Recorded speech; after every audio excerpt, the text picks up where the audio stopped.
오늘은 성령의 열매 중 두 번째로 등장하는 희락의 열매, 희락의 성품에 대해서 생각하고자 합니다. 희락은 기쁨을 말하는 것이죠. 그래서 항상 기뻐하라 라는 말씀으로 은혜를 받고자 합니다. 다 같이 항상 기뻐하라. 예, 조금 더 기쁘게 합시다. 항상 기뻐하라. 아멘. 여기서의 이 기쁨, 희락의 성품은 외부 환경에서 오는 것이 아니고 내면적인 것입니다.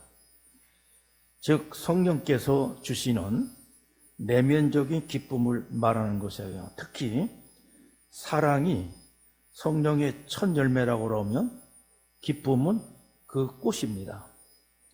그 기쁨은 그리스도께서 직접 심어주신 것이에요. 그래서 그리스도 안에 거하는 자들은 항상 기뻐하며 살게 됩니다.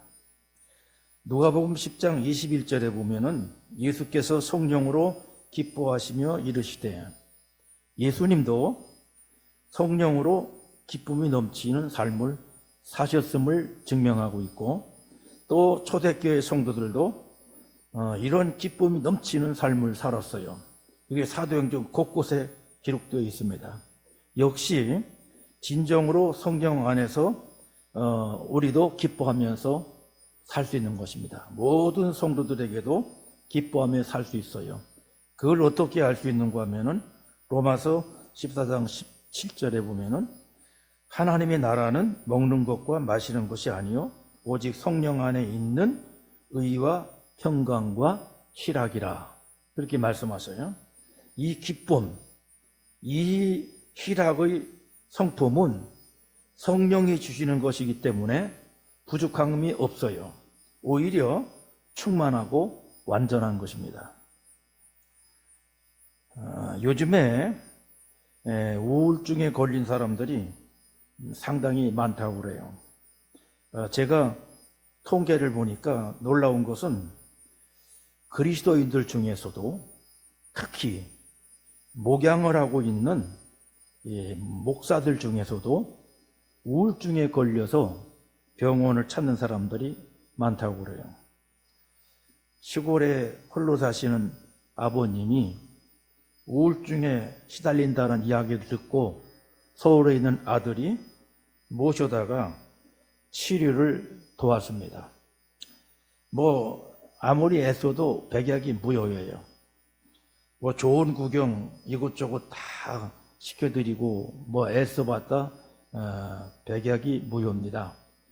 어느 날 아버님을 모시고 아주 고급 레스토랑을 가서 식사를 하고 나오는데 이 아버님께서 만면의 미소를 띠시면서 이제 고침받을 수 있을 것 같다 라고 말씀하시면서 너무너무 좋아하시는 거예요.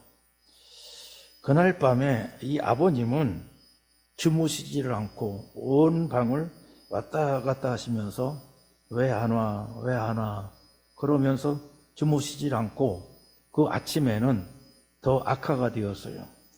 어찌된 일인가 해서 다음날 방문 틈 사이로 아버님을 관찰해 보니까 뭔가 손에 들고는 계속해서 왜 안 와 하면서 밤잠을 주무시지를 않습니다.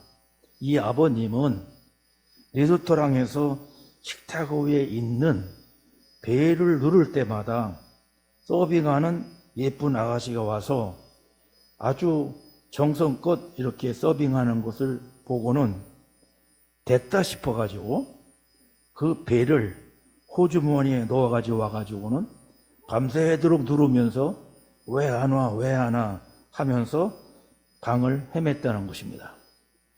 이 세상에 모든 사람들은요, 너도 나도 기쁨을 얻기 위해서, 행복을 얻기 위해서 온갖 몸부림을 합니다. 심지어는 의학에서도 우리 몸에서 슬픔과 불행을 느끼는 요소를 완화시키면은 행복할 수 있지 않을까 하고 생각을 하고 많은 돈을 들여가지고 행복을 만드는 약을 개발했습니다. 여러분도 그 약 잡숴보신 분이 계시는지는 모르겠습니다만 행복을 만드는 약을 개발했는데 그 약의 이름이 행복을 만드는 약 해피메이커입니다. 공식 승인된 대표적인 해피메이커로는 일라이 124의 프로젝이라고 하는 약품이 있습니다. 인간의 정서를 관장하는 신경 전달 물질 세로토닌을 조절하는 이 약은 슬픔의 기능을 약화시키고 또 우울증을 치료하는 효과가 있다고 합니다. 이 약은 1998년에 시판이 됐는데 시판이 되는 그 해에 27억 달러, 우리나라 돈으로 약 25조 원에 달하는 경이적인 매출액을 기록을 했어요. 지금까지 약 2,500만 명 이상이 이 약을 복용을 했다고 합니다. 성령을 돈으로 살 수 있다고 생각을 했던 마술사 시몬처럼 사람들은 행복과 기쁨을 돈으로 살 수 있을 것이라 그렇게 생각을 합니다. 그러나 이 해피메이커는 효험이 아주 미비하고 부작용이 오히려 큰 것으로 알려지고 있어요. 예를 든다고 그러면 총기 난동 사건을 저지른 사람들 또는 사회에 큰 무리를 일으킨 사람들이 상당수가 이 약을 장기 복용을 하는 중이라고 하는 사실이에요. 행복이라고 모든 차원이 같은 것이 아니에요. 기쁨이라고 해서 그 질이 다 같은 것이 아닙니다. 기쁨에는 쾌락이 있고 희락이 있습니다. 쾌락은 육신적이고 희락은 영적인 겁니다. 쾌락은 마약이고 희락은 양약입니다. 이 쾌락은 순간적인 것이요 희락은 영원한 것입니다. 쾌락은 소유를 통해서 얻는 기쁨이고 희락은 존재 자체가 기쁨의 모습으로 바뀌어지는 것입니다. 환경 안에서 만들 수 있는 기쁨이 쾌락이고 성령의 임재와 함께 하나님이 주는 선물이 희락입니다.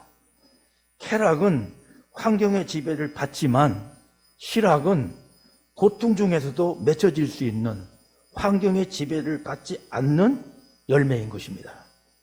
희락은 구원받은 사람들에게만 주어지는 신령한 성품의 열매입니다. 신앙인에게만 맺어지는 거룩한 열매입니다. 너는 행복자로다. 하나님의 구원을 너같이 받은 자가 누구뇨? 신명기 33장 29절에 나오는 말씀인데요. 여러분들 어때요? 스스로 나는 행복자다 그렇게 여기고 살고 계십니까? 오늘 본문 빌립보서를 보십시오. 많은 성도들이 이 빌립보서를 참 좋아합니다. 저도 좋아하는 성경 가운데 하나가 이 빌립보서예요. 이 빌립보서는 늘 긍정적이고 희망적이에요. 그리고 이 빌립보서 안에는 고난을 뛰어넘는 항상 기뻐할 수 있는 힘이 흘러넘쳐요. 그래서 빌립보서를 읽다 보면은 나도 모르게 힘이 생겨요. 이 빌립보 교회가 세워지는 과정과 빌립보서 내용은 깊은 관계가 있기 때문에 그래요. 바울은 제2차 전도 여행 중 어느 날 밤 환상을 봅니다. 유럽으로 와서 우리를 도와달라고 하는 그 절기를 듣게 돼요. 그게 사도행전 16장 9절에 나와요. 그래서 바울은 아시아 전도 계획을 유럽 전도 계획으로 바꿔요. 그리고 바울이 빌립보에 도착을 해가지고 복음을 전하는데 귀신 들린 아이 하나가 있어요. 그래서 그 아이를 고쳐주었다가 큰 곤혹을 치릅니다. 호되게 매를 맞고 감옥에 갇혀요. 이 감옥에서 기도하고 찬송하는 중에 옥문이 열리는 기적이 일어나고 이 일로 인해서 간수장이 회개하고 온 가족이 예수를 믿고 구원을 받는 일이 벌어져요. 이 사건과 함께 세워진 교회가 바로 빌립보 교회입니다. 고난 가운데 억울하다고 하소연하거나 불평 원망한 것이 아니라 기뻐 찬송하다가 얻은 교회가 바로 이 빌립보 교회라 그 말이에요. 빌립보서는 감옥과 깊은 관계가 있는 거예요. 빌립보 교회는 감옥과 함께 세워진 교회예요. 바울이 감옥에 갇혀서 쓴 편지예요. 그래서 에베소서, 골로새서, 빌레몬서 그리고 이 빌립보서를 가리켜서 옥중서신이라 그렇게 부릅니다. 내일의 생명을 보장받지 못하는 위기 상황 속에서 매맞아 피 터진 몸으로 기록을 한 복음이 빌립보서입니다. 마침 빌립보 교회는 바울이 로마에서 복음을 전하다가 감옥에 갇혔다라는 소리를 듣고 헌금을 합니다. 추운 겨울에 옷가지도 필요하고 또 사식도 필요하고 선교 헌금도 필요할 것이라고 해서 헌금을 했습니다. 그리고는 젊은 목회자 에바브로 디도를 보내가지고 헌금을 전달하고 바울 곁에서 바울을 시중 들도록 만들어요. 시중을 들던 에바브로 디도가 오히려 중병에 걸려서 눕게 되고 이 일로 인해서 바울과 빌립보 교회가 안타까운 마음으로 함께 기도를 합니다. 그래서 건강을 회복한 에바브로 디도 편에 편지를 써서 빌립보로 보내요. 이 서신이 바로 빌립보서입니다. 보내준 선물에 대해서 감사하고 빌립보 교회가 직면한 교회적인 문제들에 대해서 복음적인 대답을 주는 것이 빌립보서예요. 그런데 그 중심에 흐르는 내용이 뭐냐? 기뻐하라. 기뻐하라는 거예요. 그래서 빌립보서의 별명이 뭐냐? 기쁨의 복음 또는 희열의 복음. 그렇게 말하고 있는 것입니다.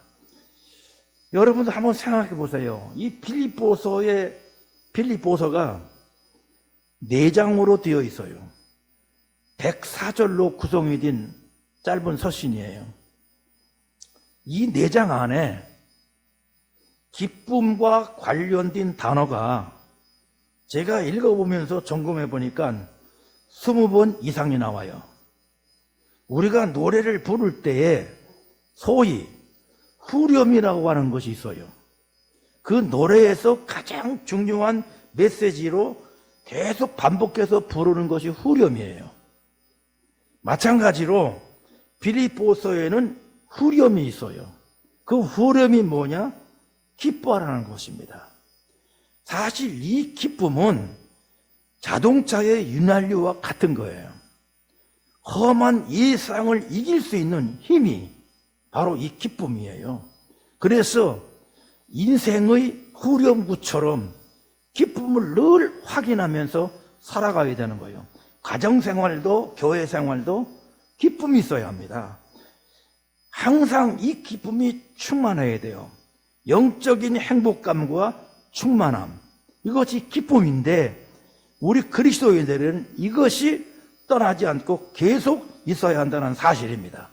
성도 여러분, 희락의 성품, 기쁨에 대해서 우리가 좀 더 구체적으로 생각해 보겠는데요.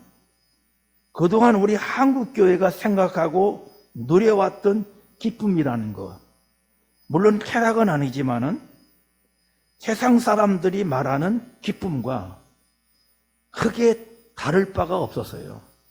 다시 말하면 범사가 잘 되고 건강해지고 모든 것이 다 형통해지는 데서 오는 기쁨, 그것을 믿는 자의 늘 기쁨이라고 생각을 했어요.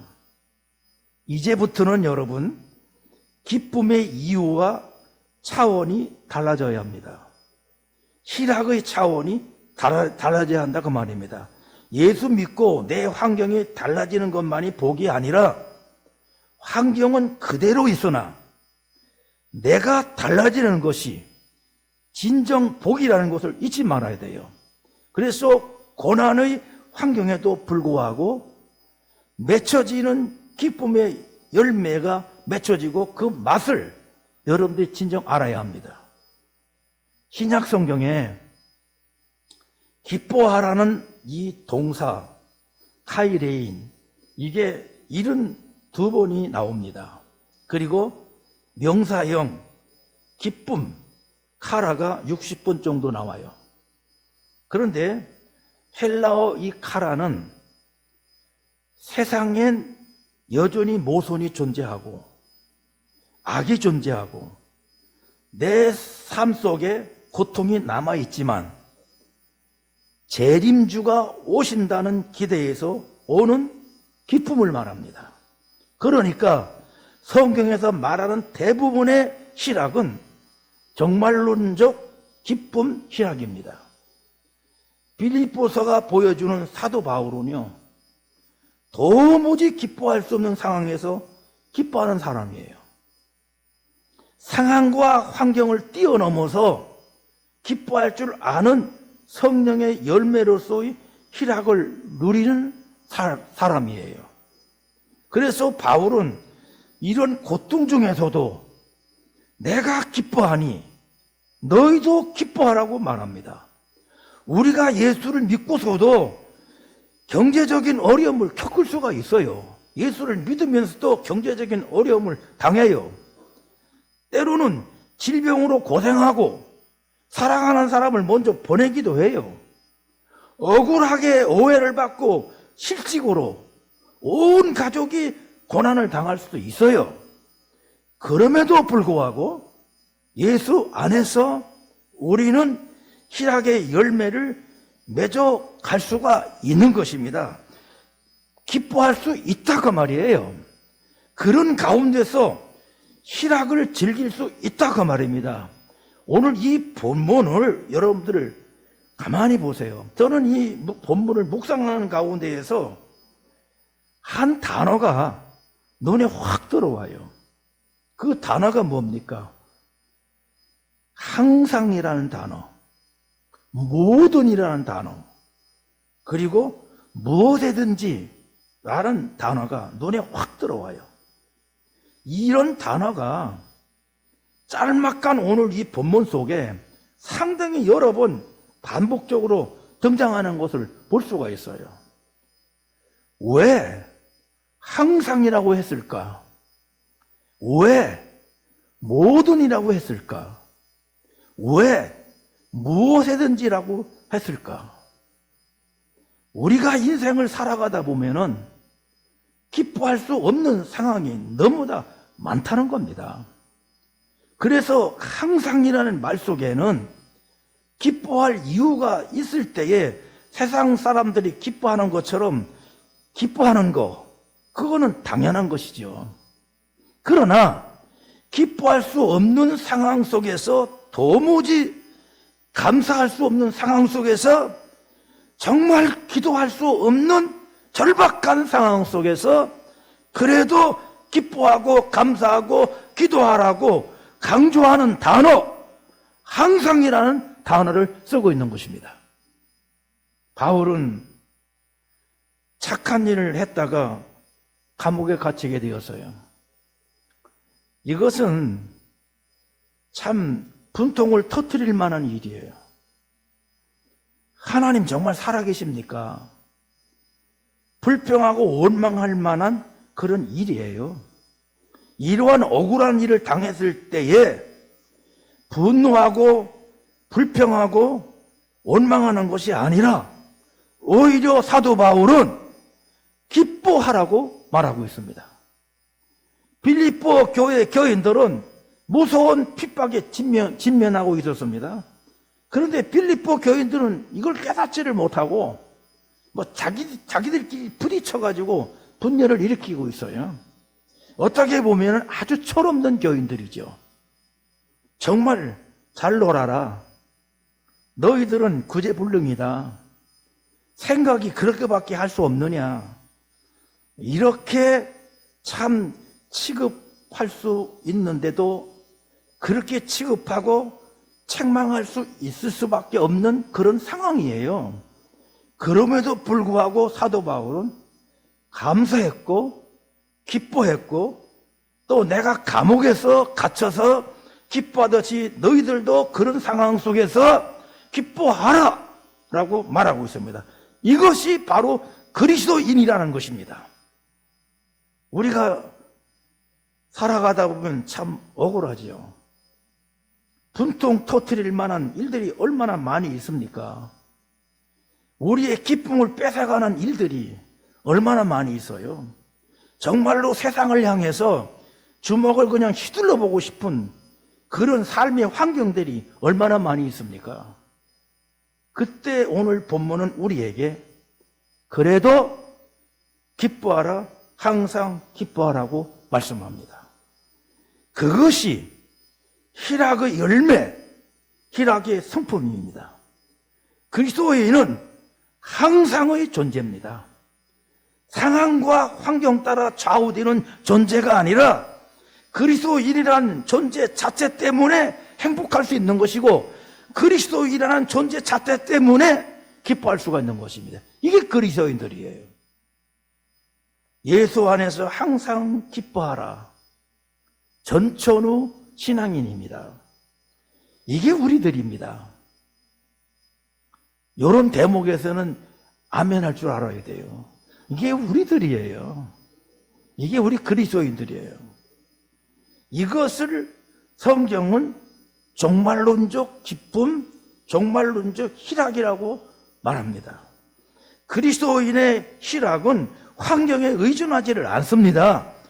그리스도인의 희락은 환경을 넘어서는, 환경을 뛰어넘는 그런 기쁨입니다.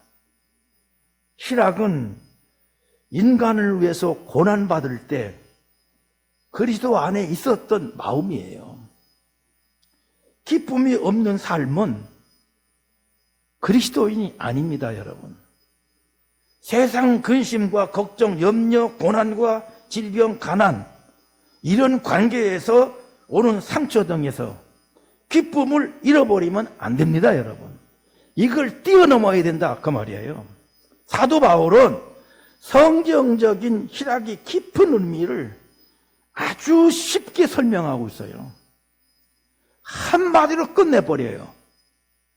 주 안에서 기뻐하라. 주 안에서 기뻐하라. 본문 4절 4절. 주 안에서 항상 기뻐하라. 내가 다시 말하오니 기뻐하라. 우리가 기뻐할 수 있는 이유도요, 아주 분명하고 그냥 단순합니다. 우리가 기뻐할 이유를 길게 말하지 않아요. 한마디로 얘기를 해요. 주 안에서라고 말합니다. 바울의 신학은 바로 주 안에서라는 신학입니다. 바울 서신 중에 주 안에서, 예수 안에서라는 이 말이 무려 132회가 나옵니다. 여기 주 안에서라는 이 기쁨은 구원 얻은 기쁨, 절대적인 기쁨을 말하는 것입니다. 상실되지 않는 기쁨을 말하는 거예요. 우리가 하나님 나라에 들어가는 것이 확실한데 이까진 문제가 뭐가 그리 대수로우냐? 천국과 영생이 이토록 틀림이 없는데 영원하지 않는 이 땅의 고난과 슬픔이 어찌 나를 이길 수 있느냐? 이 기쁨을 말하는 것입니다. 때문에 그리스도를 위하여 수고할 수 있는 것도, 예수님 때문에 고난받을 수 있는 것도 기쁨입니다. 사랑하는 주님을 위해서 손해보는 것도 기쁨입니다. 교회를 위해서 수고하고 헌신하고 희생하는 것도 아무에게 주어지는 기회가 아니에요. 하나님의 자녀들 말이 누리는 특권이고 기쁨입니다. 환경은 언제나 바뀝니다, 여러분. 그러나 하나님과 나와의 관계는 영원합니다. 환경은 일시적이고 순간적인 것이고 모두가 지나가는 겁니다. 그러나 예수 안에서 나와의 존재는, 나의 신분은 영원한 것입니다, 여러분. 바뀌지를 않습니다. 그래서 우리는 환경에 갇혀서 울고 웃는 존재가 아니에요. 우리에게는 환경을 뛰어넘는 기쁨이 있습니다. 사도 바울이 빌립보에서 말하고 있는 이 기쁨, 그리고 갈라디아서에서 말하는 희락의 열매는 내가 잘되고 재물을 얻고 출세해서 얻는 그런 기쁨 따위가 아니에요, 여러분. 죄를 이기고 불편한 환경을 이기고 악을 이기고 사망을 이기는 권세로서의 기쁨을 말하는 거예요. 이 기쁨으로 살면은 모든 것에서 승리합니다. 여러분, 우리가 살아가면서도요, 기뻐하면서 살아라, 건강에 효과가 있다, 그런 말을 합니다. 그러나 건강에 좋으니까 기뻐하라는 그런 현실적인 이야기가 아니에요. 기쁨은 가정과 공동체에 평안을 주지요. 그러니까 기쁘게 살아서 평안을 유지하라, 그런 얄팍한 이야기가 아니에요. 예수 안에서 누리는 종말론적인 기쁨은 옥문을 열고 감옥을 뛰어넘는, 어디에서나 예수 복음이 전해지는 능력의 권세를 말하는 것입니다. 이것이 주 안에서의 기쁨입니다. 주 안에 있는 나에게 딴 근심 있으랴, 십자가 밑에 나아가 내 짐을 풀었네. 주님을 찬송하면서 할렐루야 할렐루야, 내 앞길 멀고 험해도 나 주님만 따라가리. 한 걸음 더 나가서 바울은 기쁨의 조건이 예수 안에 있고 너희 안에 있다, 그런 말을 해요. 이게 참 중요한 얘기인데요. 너희 믿음이 자라고 생각이 자라고 헌신이 자라는 거, 그것이 나의 기쁨이라, 그렇게 말해요. 여러분, 남이 슬퍼할 때 함께 슬퍼해 주는 것이 어렵습니까? 아니면 남이 기뻐할 때에 함께 기뻐해 주는 것이 어려울까요? 남들이 슬퍼할 때 함께 슬퍼할 수 있는 것은요, 그렇게 어려운 일이 아니에요. 오히려 쉬운 일입니다. 그러나 남들이 기뻐할 때에 함께 기뻐할 수 있다는 거, 이거는요, 영적 수준이 상당히 요구되는 거예요. 내가 잘 되는 것이 나의 기쁨이고, 내 자식이 잘 되는 것이 나의 기쁨이고, 내 사업이 잘 되는 것이 나의 기쁨이고, 내가 행복한 것이 나의 기쁨이라고 말할 수 있는 것은요, 성령의 사람만이 가능한 것이고, 성령의 열매, 희열의 성품을 가지고 있는 사람만이 할 수 있는 것입니다. 여러분들이 여기에 속하기를 간절히 기원합니다. 사랑하는 성도 여러분, 세상 사람들은요, 그렇게 물어요. 신앙이 현실 생활에 무슨 가치가 있는가? 예배에 열심히 참석하면 무슨 유익이 있는가? 성경 열심히 보고 기도 열심히 하고 신앙생활 열심히 하면 무엇이 잘 되는가? 금방 우리가 이런 문제에 대해서 말할 수 있어야 돼요. 대답해 줄 수가 있어야 돼요. 열매 열심히 맺고 기도하고 성경 보고 전도한다. 그러면은 기업이 급상승하고 그냥 자기가 속해 있는 직장에서도 뭐 급승진을 하고 자녀들은 모두 척척 좋은 대학에 척척 들어가고 모두 뭐지 잘 되면 기도하고 교회 열심히 나오고 예배에서만 이렇게 다 잘 된다고 그러면 전도할 필요가 없겠지요. 성경 학원이 생기고 막 돈 내고 이곳저곳으로 성경 기도 배우러 다니냐고 아마 야단 복석을 떨을 거예요. 오늘 우리 가운데 사도 바울과 같이 역설적으로 살고 역설적으로 생각하는 사람이 단 몇 사람이라도 있어야 합니다. 최소한 의인 10사람이라도 있어야 합니다. 그래야 우리가 그를 보고 힘을 얻고 그를 바라보고 성경의 진리를 배우고 복음의 능력을 믿을 수 있지 않겠습니까?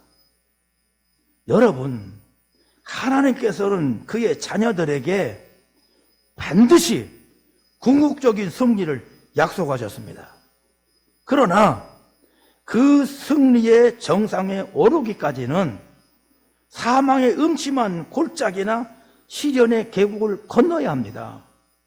이 중간 다리를 건너지 못해서 포기하는 사람은 그야말로 만사 형통하는 영적 체험을 할 수가 없습니다.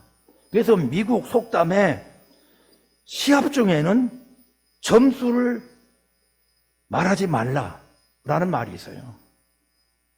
중간에 판단하지 말라, 그런 뜻이에요.